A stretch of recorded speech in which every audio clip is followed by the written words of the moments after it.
Hey guys, it's your girl Cammy. I'm back with another video. Okay, so we're just gonna jump straight into the video. This video is strictly about post-operative care.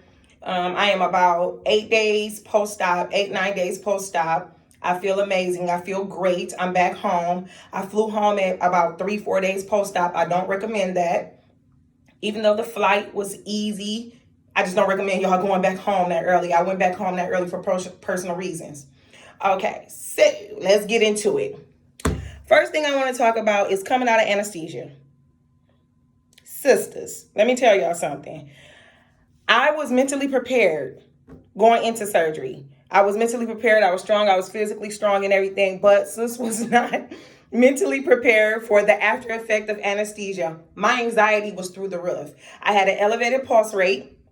Heart rate. I had no shortness of breath or anything like that, no chills, no fever, or anything, but my heart rate was so high. And I know it was probably my body trying to compensate or whatnot for whatever, for what it went through with surgery.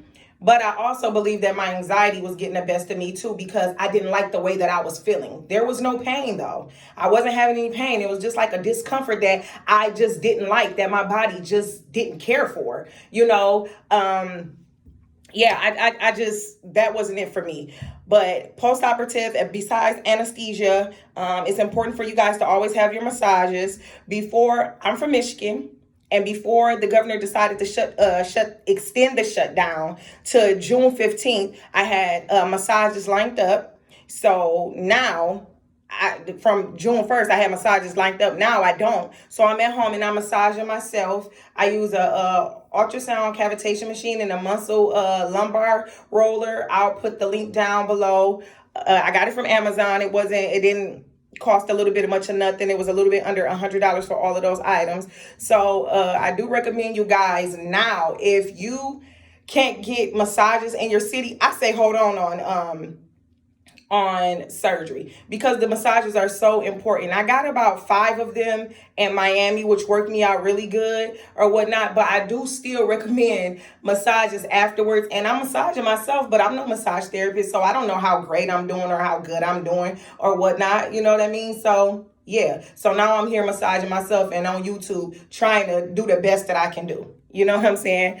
So the next thing I want to talk about is sleeping after surgery. I am just now being able to sleep probably 3, 4 hours at a time. Before then, I was only sleeping an hour or two, tossing and turning. Well, not even turning, but just one leg up to one leg down, rolling over this way, rolling over that way, because you can't sleep nothing but on your stomach. And that is so annoying, you guys. Like, there's nothing I would give right now than to be able to sit on my ass, okay? So make sure you're mentally strong for that too, because baby, you want to sit on your ass.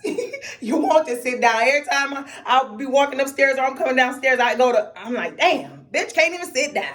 You want to sit down, but again, be mentally prepared for that. Sleep is another thing that is going to be taken away from you for a little bit of time, but over time it'll get better. Again, I'm 9 days post-op, 8, 9 days post-op.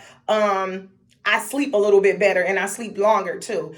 I don't sleep longer than I have to. If my body gets me up at 7 a.m., I get up because that stiffness is settling in. I massage myself 2 times with the cavitation machine and the ultrasound machine. I, goop myself up real good and I go in with a little bit of pressure, not too hard, nothing like that or whatever, because after lipo, you do have some lumps and some bumps, especially if you have not had massages, So that's that. Pain. Again, there was no pain. I just had a lot of discomfort. I was on top of my perks. Hey, don't let nobody tell you taking that, you gonna get addicted. You did. Listen, sis. Okay. Mama took those perks, okay? I chewed them bitches like Flintstone vitamins. Excuse my language, y'all. I think I told y'all in the first video that my language sometimes can get a little bit of decorative. Sometimes I throw a little confetti in there and make it a little cute. So, excuse the virgin ears. If you don't like it, however, yes, so I chewed them perks. They did help me a lot, a whole lot. So, other than that, I will alternate with Tylenol or something like that, or a warm cloth on my stomach just a little bit, to help ease up the pain or whatnot, just to kind of do some alternatives. But other than that, sis took them perks. Best believe that, okay? So, now we talked about sleep. We talked about massages, supplies. Do not overpack, okay?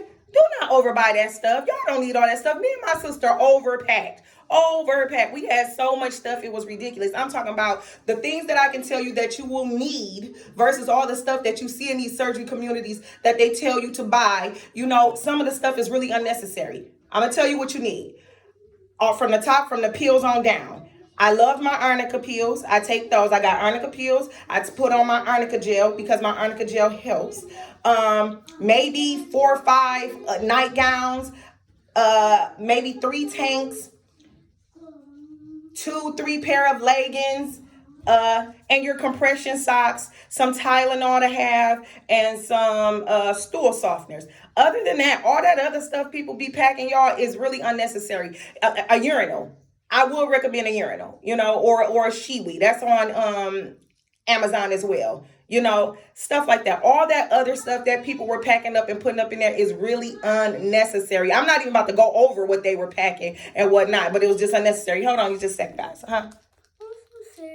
Okay, I'll be right in to make you some cereal. Mom, you almost finished, okay? Okay. All right, I'll be right. Go in there. Watch TV. I'll be back. I'll be in there in a minute. So yeah, I didn't pack all that stuff. Excuse me, y'all. That's my baby. But I'm not packing all that stuff no more. I'm talking about every time I put my damn suitcase on the thing, it was overweight. And I'm like, what in the world? Oh, and some slippers. Had that. Other than that, all that other stuff, y'all do not need all that stuff. I'm still mad because I'm still looking at the shit like, well, what I'm going to do with it? You know, but I do have a friend that's going on, that's going, so I'm going to give her what I have left over. Okay.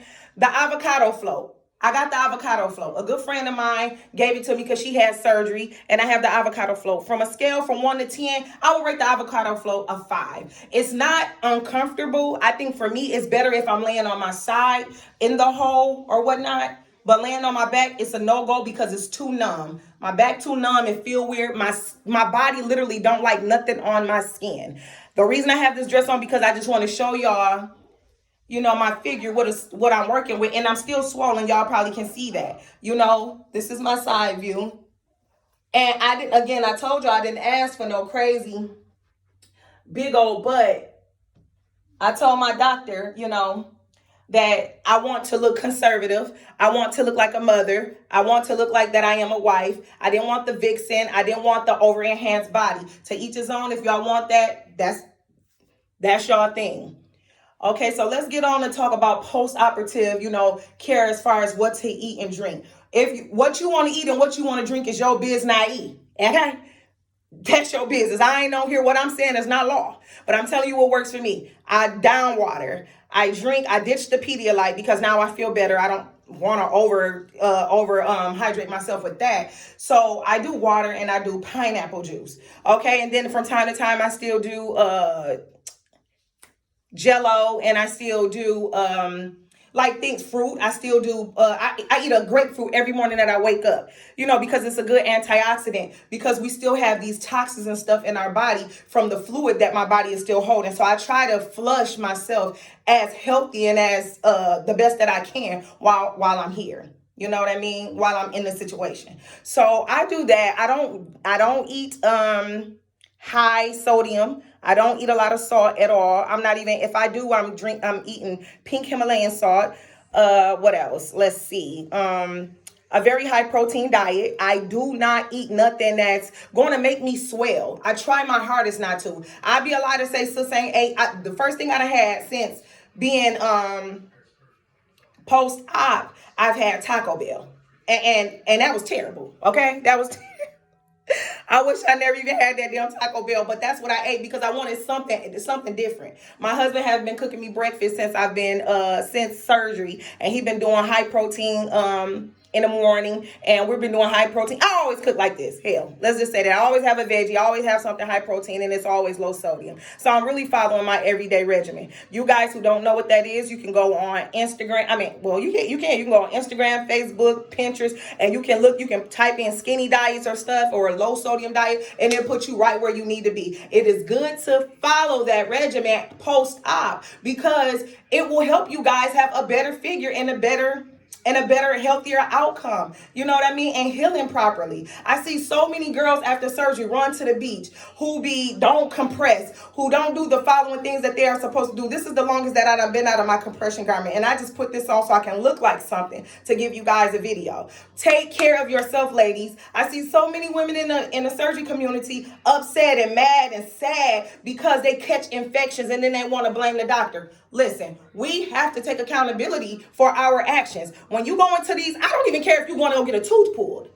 I don't care if you want to go get a pap smear. When you go into these doctor's offices, and especially these places for elective surgery, y'all read that paperwork. Ask for a copy of that stuff. Take the time. We always are so happy and so eager to hurry up and sign some shit. And next thing you know, you signing that, they can put you on their Instagram page. Now you mad. I ain't say that. But you signed it. You just didn't read and pay attention to what you were signing. You know what I'm saying? You signed that there's a possibility that you can get an infection. Do you understand that? And then y'all be wondering, these doctors, I can't sue them. They protected by the law. They're protected by the contract that we sign. So take the time to read that, ladies. You know, I'm only, 9 days post-op? I can get an infection today or tomorrow. So I'm not here to promote no doctor. I'm not here to say that doctors don't give out infections. I'm not here to say that, ladies. I'm here to say when we make choices, we got to be responsible too. We got to take accountability too. All in these groups, I see women, when do I supposed to stop smoking? The paperwork right there tell your ass 30 days. 30 days? If you want this so bad, you can't stop smoking a fucking cigarette for 30 days? Excuse me again. I got a little happy. I got a little carried away. But you can't stop smoking for 30 days. Oh, you can smoke up into 15 days, but take this, or you can continue to smoke the weed and roll it up in this paper. Just stop. Just stop so you can have a happy, healthy healing. Because the minute that something happened to your body, guess what the first thing we want to do? Blame somebody else. We don't want to take accountability that it was us. We don't want to do that. And you want to know how I know? Because I'm human and hell, I'd be quick to blame somebody too. What's the first thing we do when we can't find something? Blame it on somebody else. Say somebody stole. The next thing you know is right up under your damn nose. Stop, you guys. Stop. I'm not going to pacify the surgery community. I'm not going to pacify surgery dolls, surgery women, and say, yeah, you know, it is the doctor. Yeah, it is you. It can be a mixture of everybody. It can be the damn doctor and you. You know what I'm saying? It can be... Just do your part. So when you do get upset and when you do get mad, you can be like, you know what? It was this damn doctor. He did that because I did what I was supposed to do. You know what I'm saying, girls? Like, come on, man. Come on. We got to do better. We have to do better. So now my next thing that I want to talk about is just the energy level after surgery. My energy level was slim to none first coming up off the table. It hiked up and went good. Every day I take my Bromelain and I finish your antibiotics. Now I done jumped again. Finish your antibiotics. I don't care how much you might think you feel better. Finish your antibiotics. Y'all know we got that bad. Well, not me, because I always finish my antibiotic. But if you have an antibiotic and you are supposed to take it, finish your antibiotic. If you get the Bromelain, which is an ingredient that is inside of pineapples that help with bruising and inflammation, take that up to 2 times a day. I take it 2 times a day. I drink my water. I take my pineapple juice, and I do all of that. Okay, so also I want to give a shout out to, because I'm going to go ahead and I'm going to shut the video down because it's going on too long. I just wanted to give y'all a briefing of how I'm feeling and how I'm at home doing or whatnot, and your girl doing good. You know what I'm saying? I'm really, really excited. My sister, she's doing well as well, who has surgery. I want to give a shout out to Premier Private Nurse V. She's on Instagram. She was my nurse in Miami. Me and my sister nurse, hands down the best. Right now, I can't go into detail because I don't want to prolong this video, but I cannot thank God enough for putting that lady, because she did more than what she had to do. Our massages, we got After Lipo massages. They're on Instagram as well. You guys can follow them. They drained the mess out of me and my sister. We have pictures. I'm going to try my hardest, because I'm new to this YouTube thing. I'm going to try my hardest to put my before and after pictures in the on this video. So bear with me. I'm gonna try to do that so you guys can see how different, my body have changed. And again, I'm only 8 days post-op, so I still got some inflammation, you guys, and stuff like that or whatnot. I did do the tape method with Ari. Her name is Massages by Ari on Instagram as well, so you guys can go follow her. The tape method is what pulls your stomach back and give you to help your skin retract, and it worked really, really well for me. I will also, if you guys want, I could put down what I took for supplies, and I do feel like I overtook things. I can, like I said, I can post that or whatnot, but for the most part, I just wanted to say hey to you guys. I just wanted you guys to know that I'm doing well. I just wanted you guys to know that you have to be mentally strong after post-op care. I just wanted you guys to know that massages are very important, and I wanted you guys to know, keep on doing what the fuck you want to do for you. Okay? Keep on doing what you want to do for you. Do what makes you happy, ultimately.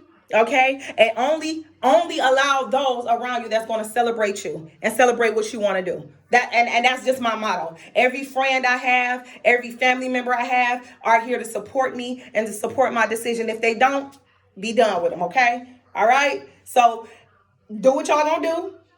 Be happy with your decision. Stand on your decision and take care of y'all damn selves after surgery, okay? Because the goal is not to just be snatched. The goal is to survive and be snatched, okay? All right?